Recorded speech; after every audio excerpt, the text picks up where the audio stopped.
Nick Fuentes goes on Tucker Carlson. Who's the Fed? Let's go. Who's the Fed?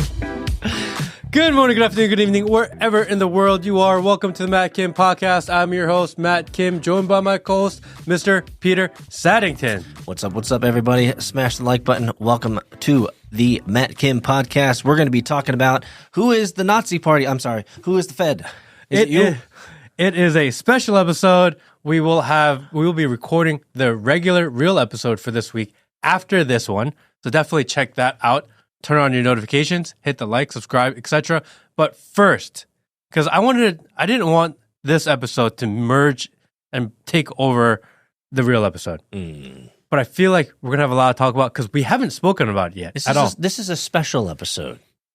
I did not think Nick Fuentes was going to go on Tucker. Good for Tucker for having him on, by the way. I felt like this was bound to happen. Yes. Because they were doing a lot of poo flinging at each other. And I think there was enough support on both sides where this needed to happen. Because if not, it was going to hit a hedge. But, okay, leading up to this interview, I personally felt like Tucker's hatred and distrust for Nick was real. Oh, for sure. For sure. But then he still is like, dude, I still got to talk to this guy. And I think a lot of the people that work for Tucker, who I know and are good friends with, they like Nick, yeah. you know? So they're like, Tucker, bro, have him on. Hey, boss, have Tucker on. Well, like Tucker has recognized something that I think is fair, is that he knows that his platform is the centerpiece of the MAGA right, right? So he recognizes this, and he knows that if he gives people the platform, it's going to spread the message. And so I think he was calculating whether that was a wise thing for him to do.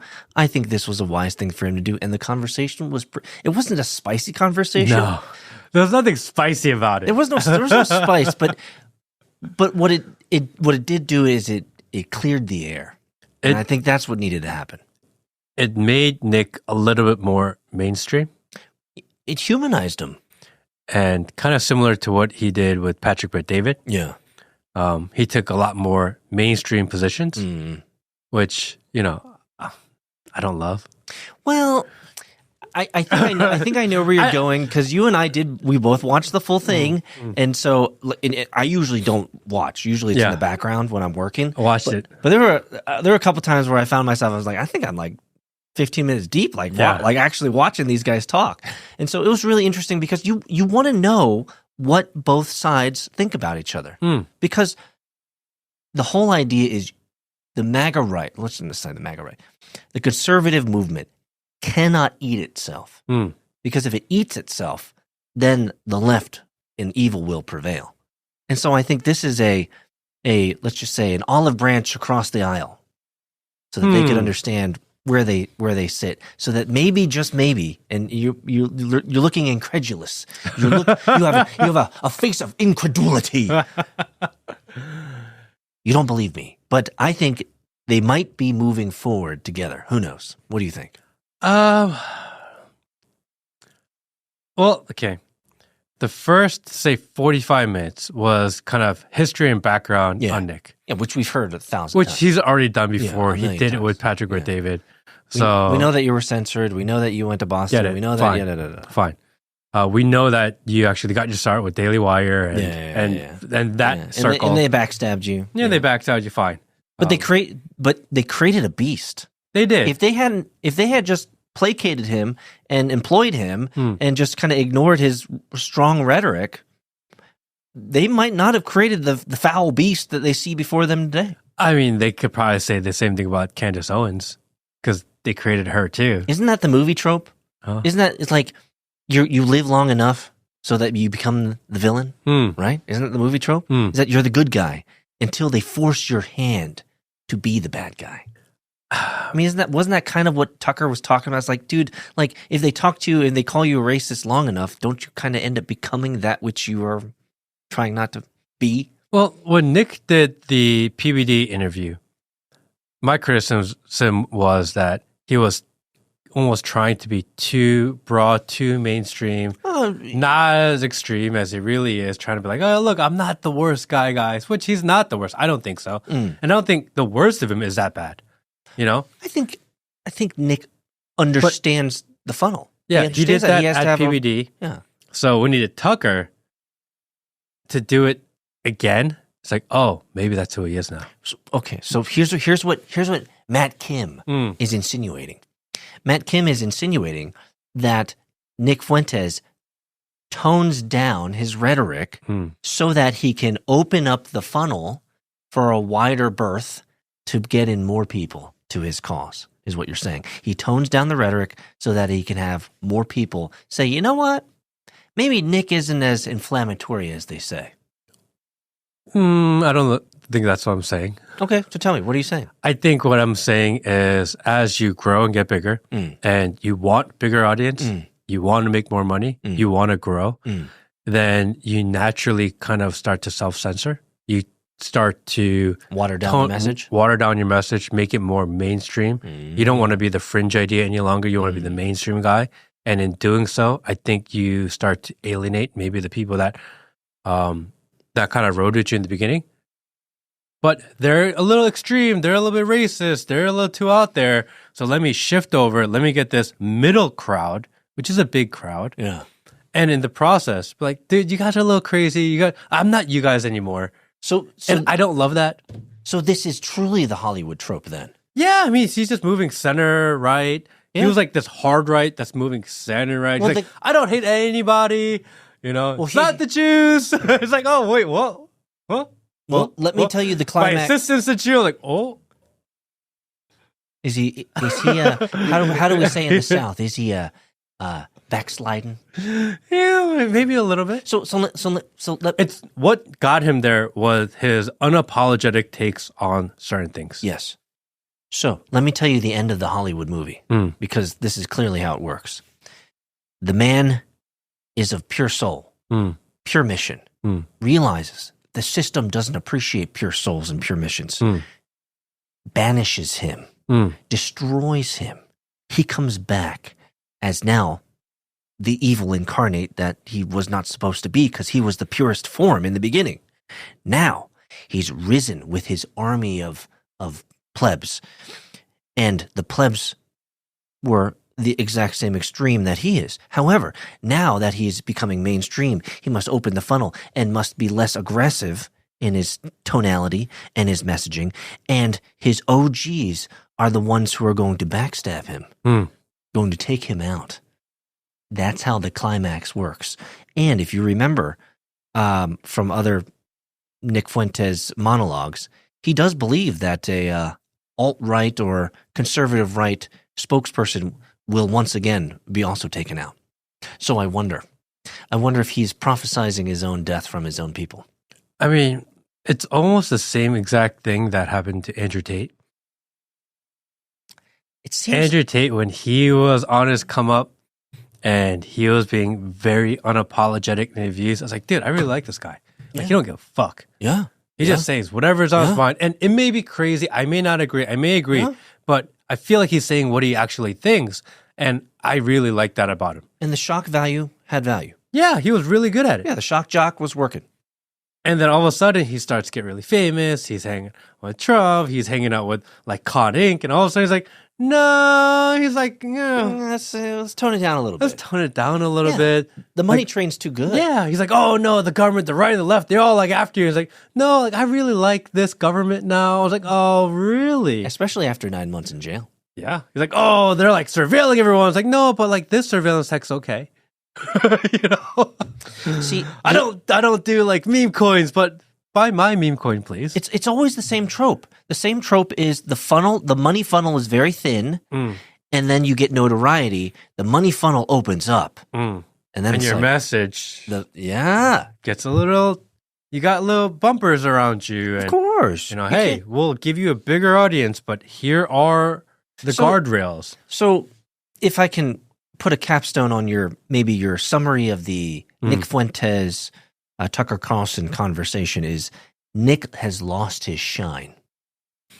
He's lost the hard edge, the the ruffle your feathers type of. Is that what he's lost? He's lost the shine. He's lost the aggression. He's lost the anger. He's lost the passion. Maybe the new car smell.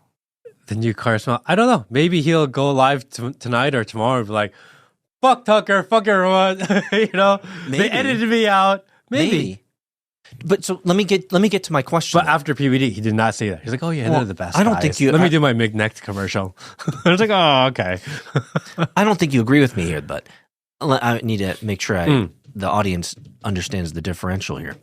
I believe they're trying to make amends so that they can move forward together as part of a unified conservative right. Now, this could just be the machinations of an insane man on the other side of this microphone. What do you think? Is this a let's play nice together so we can win together? Think so. Or is this a let's just understand the enemy of my enemy is my friend is not my enemy? I think I watched the whole thing, and I think there were times where they could have kind of agreed on certain things, but as soon as it seemed like it was outside of what's allowed, they're like, "Oh no, but we don't actually believe that." So they like went up to that line, and as soon as they felt like that line was a little bit too close, they didn't just step back; they like retreated. So it's like, "Oh, that line is clear; it's there." And I'll give you a stark example that I know that you agree with: the porn. Yes, there was almost, and I think this word choice that I'm about to use is very appropriate. There was almost a shared understanding between them, and that hey, we can talk about this porn being a bad thing. But the progenitors of the porn, the creators of this, the owners, the ones who actually run the industry, can't get that deep. They even talked about certain companies that own the porn industry, but they didn't want to call out the obvious. And this is what I said to Will.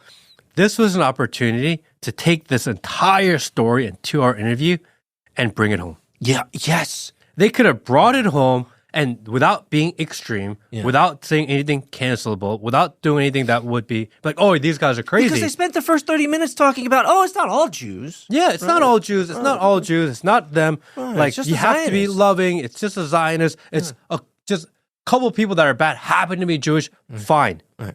We spent 30 minutes on that. Okay, cool. So you're not a Jew hater. Yes, fine. We believe you. Okay. And then we believe you. You spend 20 minutes talking about porn, how it's bad for society, how it's bad for men, how it's ruining relationships, how it's ruining men and women. And the most obvious thing everyone knows is that the porn industry is owned wholly by the Jewish people. This podcast episode was brought to you by VP.net, the only VPN that can't spy on you.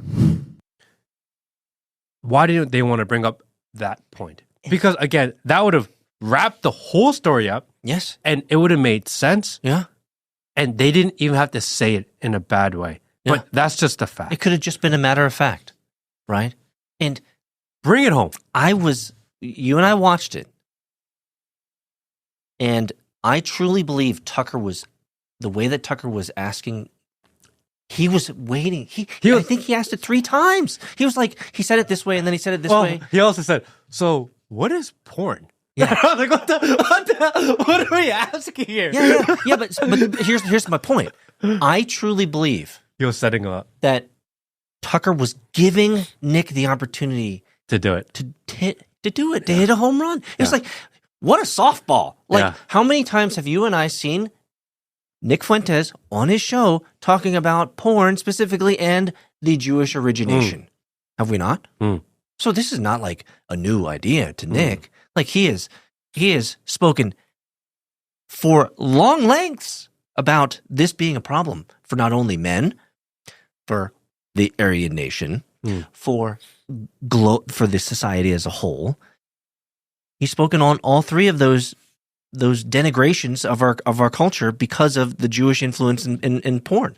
But yet, when Tucker gives him so many opportunities to talk about the origination, who's creating it, who's running it, who's managing it, who's handling it, Nick decidedly, because he's so smart, he's so good on the riff, right? He's so good on the rip. Give him something, he won't stutter. He doesn't stutter. So it tells me clearly that he specifically has chosen not to go that far. Why is that? Why is that, Matt?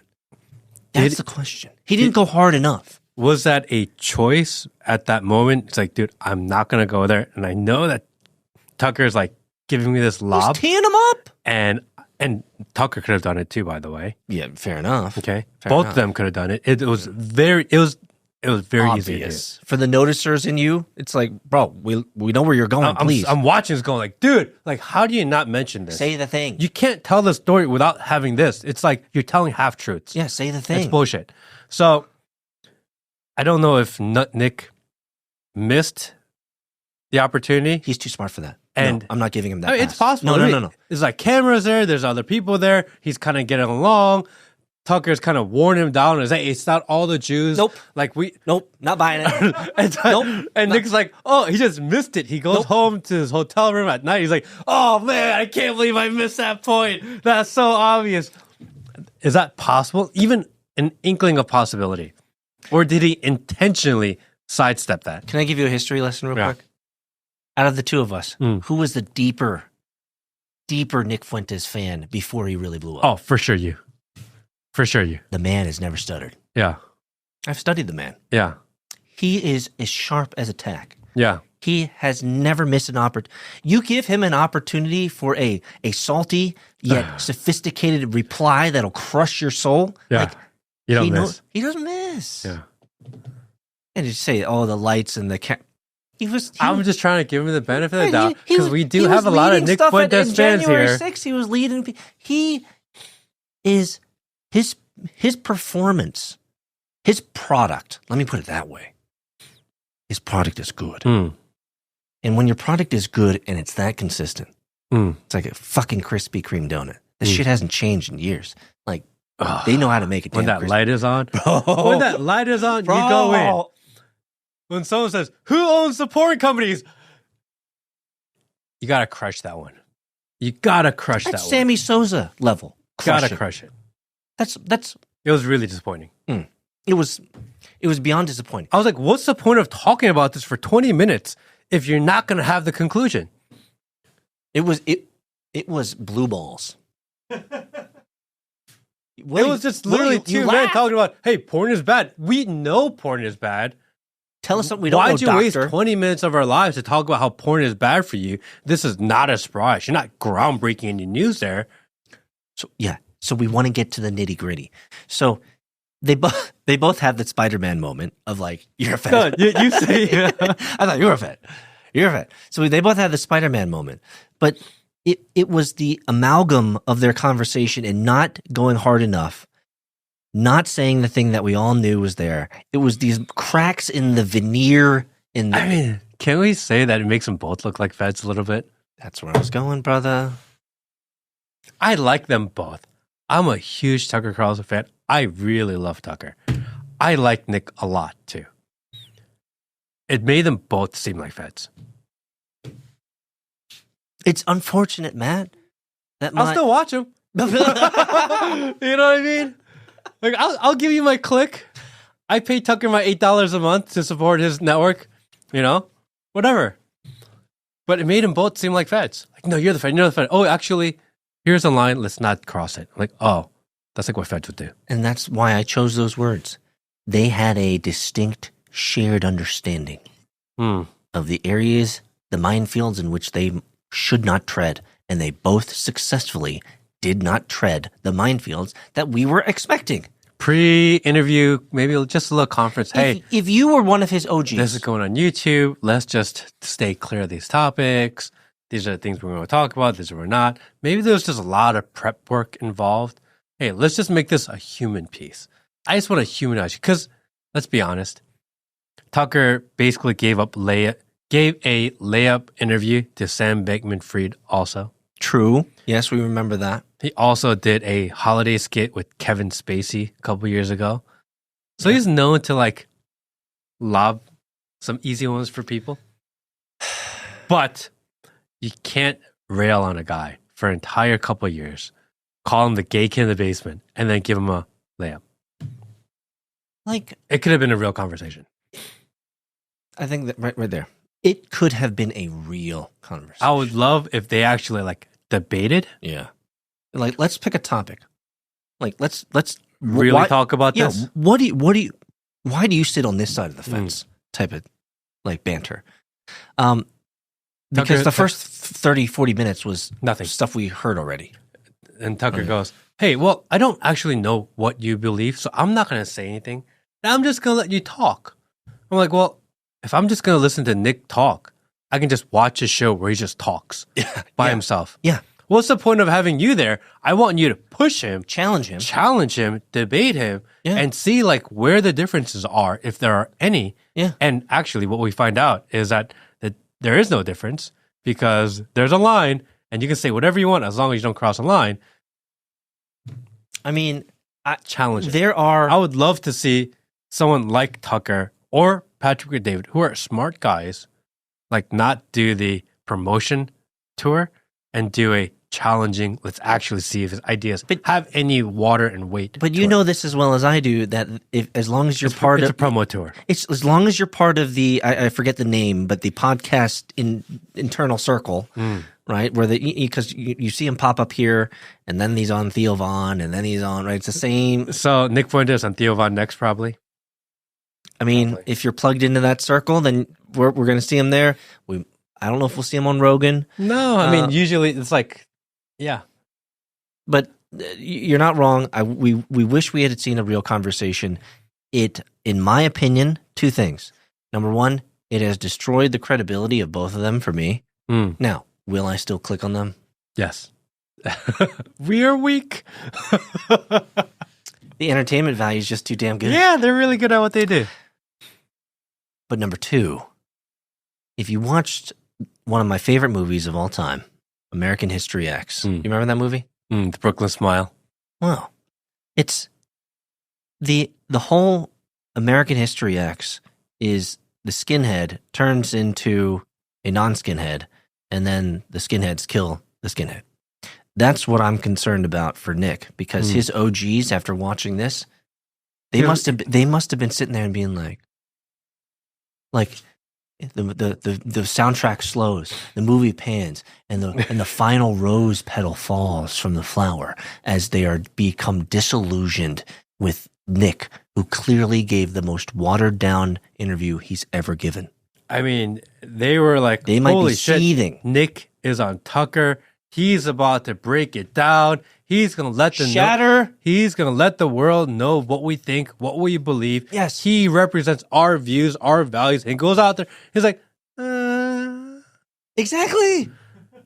He did. They were expecting him to shatter the dome, shatter the glass dome. Let the waters above come to the waters below. No shattering. They were hoping for their great shining night to finally say, we're doing the thing. We're taking America back. Nothing.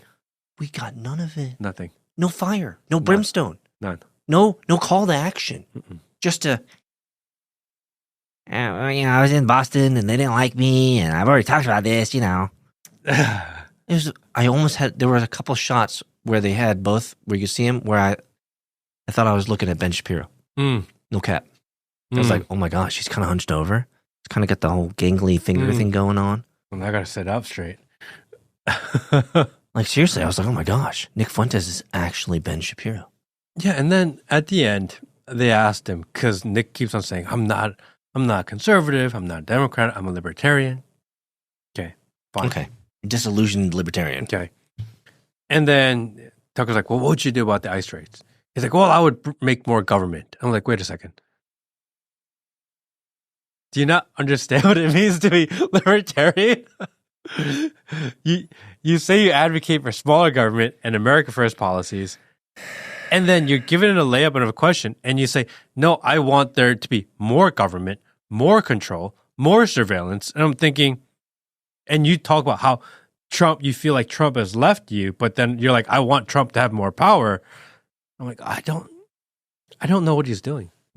I don't understand. Like, bro, the front and the end actually don't match. The front and the end don't match. That's a great way of putting it. There were so many inconsistencies that I just don't know who I was watching, and I didn't want to get back my 2 hours of time. But let's just put it this way. At the end of the interview, I felt like a whole bunch of nothing.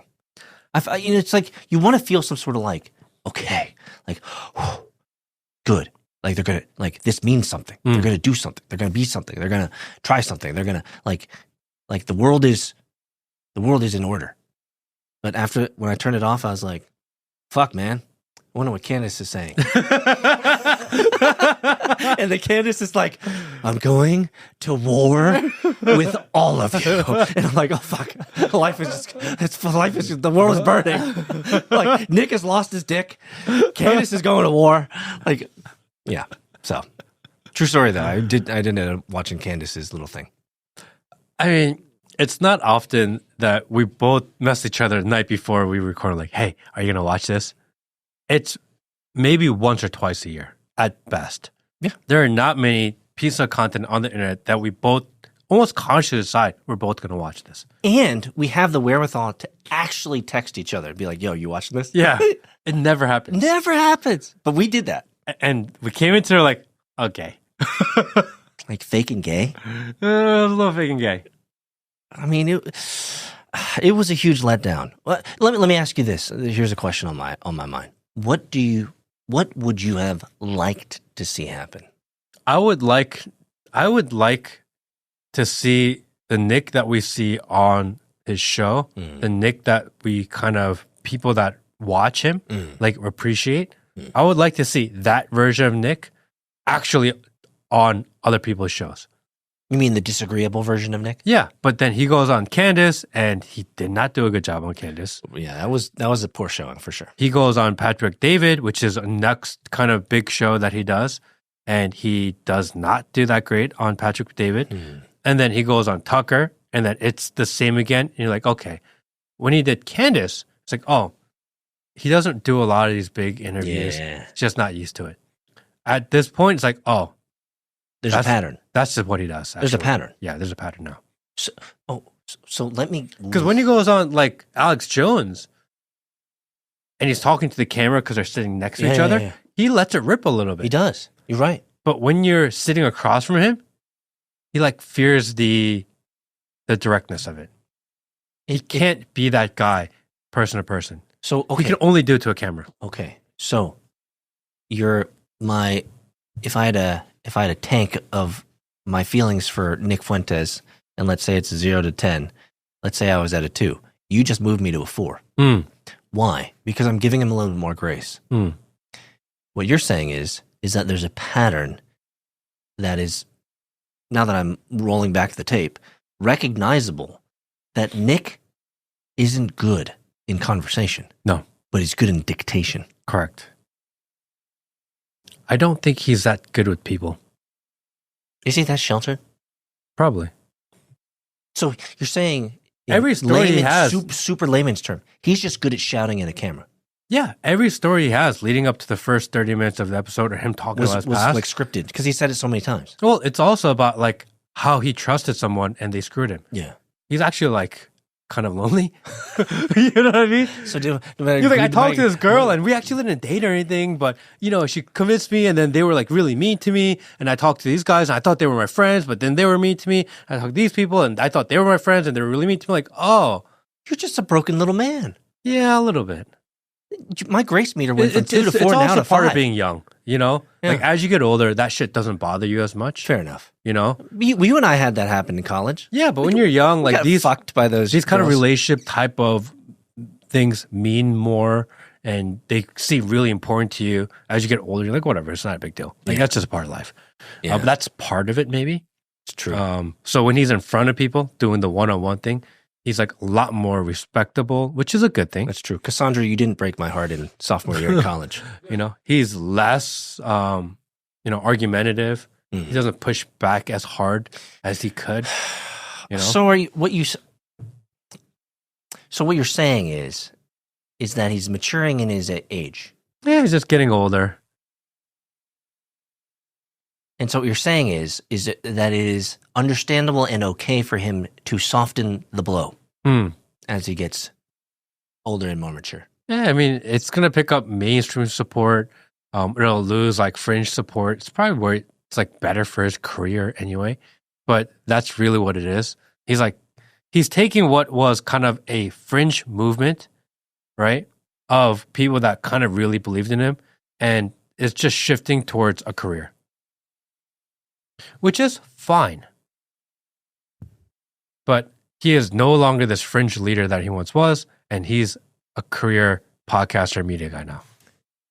So you're saying he's lost the shine. He's lost the novelty. He's now part of the cast of characters.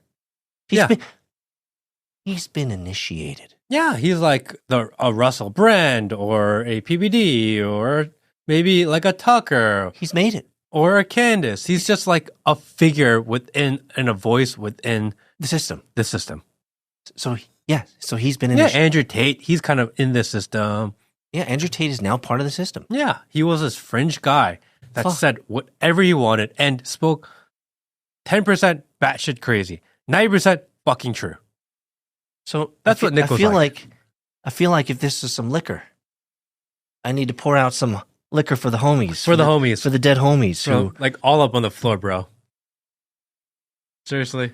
We rest in peace, Nick Fuentes. You were a good one.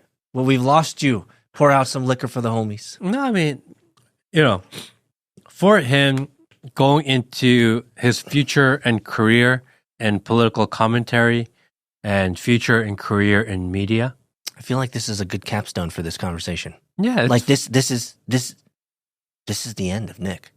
It's the end of the extremist crazy Nick, and it's the beginning of a very long and illustrious career within the media network of America. So just fine. So he's now going to be vanilla Nick. Yeah, it's going to be a little bit more.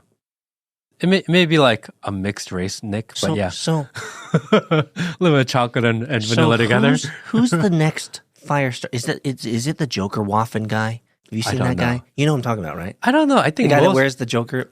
Most of these guys that kind of get extreme, they are only extreme because they want the clicks and the views. Oh yeah. But once you get the clicks and the views, you will do anything to protect your clicks and your views.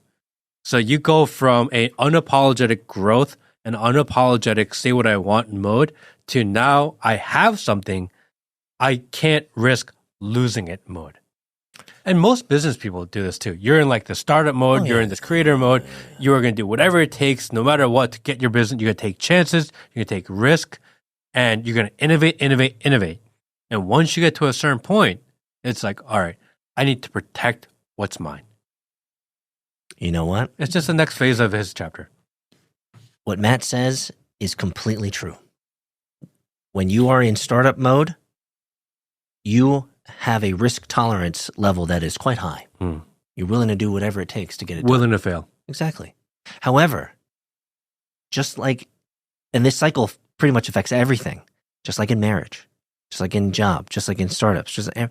Once you get to that point where you've accumulated, then the protection instinct kicks in. And then suddenly you can no longer, and this is a key idea, you can no longer afford to be the prickly character that once got you there. You have to be all things to all men so that you can maintain and conserve and protect that which you have worked so hard for. Nick Fuentes, welcome to the show. Welcome to the official part of the zeitgeist of America. Congratulations for escaping what people would consider fringe, and welcome to mainstream. Welcome. First time. See you guys next episode coming now.